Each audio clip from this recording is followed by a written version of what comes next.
ಇನ್ನು ಸದನದಲ್ಲೇ ವಾಲ್ಮೀಕಿ ಹಗರಣದ ಬಗ್ಗೆ ಒಪ್ಕೊಂಡಿದ್ರು. ನೋಡಿ, ಇಡಿ ದಾಳಿ ಆಗ್ತಾ ಇದ್ದ ಬೆನ್ನಲ್ಲೇನೆ ಅನೇಕ ನಾಯಕರು ರಿಯಾಕ್ಟ್ ಮಾಡ್ತಾ ಇದ್ದಾರೆ.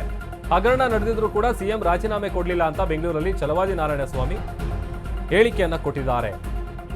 ವಾಲ್ಮೀಕಿ ನಿಗಮದ ಹಣ ಚುನಾವಣೆಗೆ ಬಳಕೆ ಆಗಿದೆ.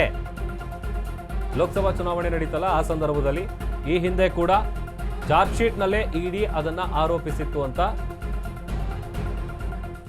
ನಾರಾಯಣಸ್ವಾಮಿ, ಛಲವಾದಿ ನಾರಾಯಣಸ್ವಾಮಿ ಅವರು ಈ ವಿಚಾರವನ್ನ ಹೇಳಿದ್ದಾರೆ.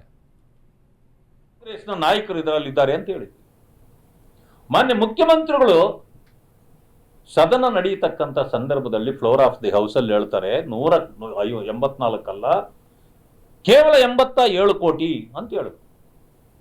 ಆಯ್ತು, 187 ಅಲ್ಲ, 87 ಮಾತ್ರ ಅಂದಾಗ ನೀವು ನಿಮ್ಮ ಭ್ರಷ್ಟಾಚಾರವನ್ನ ಅವತ್ತೇ ಒಪ್ಕೊಂಡಿದ್ದೀರಿ. ನೀವು ರಾಜೀನಾಮೆ ಕೊಡಬೇಕಾಗಿತ್ತು. ಭ್ರಷ್ಟಾಚಾರವನ್ನು ಒಪ್ಪಿದ್ರೂ ಕೂಡ ನೀವಿನ್ನೂ ಮುಂದುವರಿತಕ್ಕಂಥದ್ದು, ಮುಖ್ಯಮಂತ್ರಿಗಳಾಗಿ ಮುಂದುವರಿತಕ್ಕಂಥದ್ದು ಇದು ನಾಚಿಕೆಗೇಡಿನ ಸಂಗತಿ. ಕಾಂಗ್ರೆಸ್ನ ನಾಯಕರು ಇದರಲ್ಲಿದ್ದಾರೆ ಅಂತ ಹೇಳಿ ಮಾನ್ಯ ಮುಖ್ಯಮಂತ್ರಿಗಳು ಸದನ ನಡೆಯತಕ್ಕಂಥ ಸಂದರ್ಭದಲ್ಲಿ ಫ್ಲೋರ್ ಆಫ್ ದಿ ಹೌಸ್ ಅಲ್ಲಿ ಹೇಳ್ತಾರೆ 184 ಅಲ್ಲ, ಕೇವಲ 87 ಕೋಟಿ ಅಂತ ಹೇಳಿದ್ರು. ಆಯ್ತು, 187 ಅಲ್ಲ, 87 ಮಾತ್ರ ಅಂದಾಗ ನೀವು ನಿಮ್ಮ ಭ್ರಷ್ಟಾಚಾರವನ್ನ ಅವತ್ತೇ ಒಪ್ಕೊಂಡಿದ್ದೀರಿ. ನೀವು ರಾಜೀನಾಮೆ ಕೊಡಬೇಕಾಗಿತ್ತು.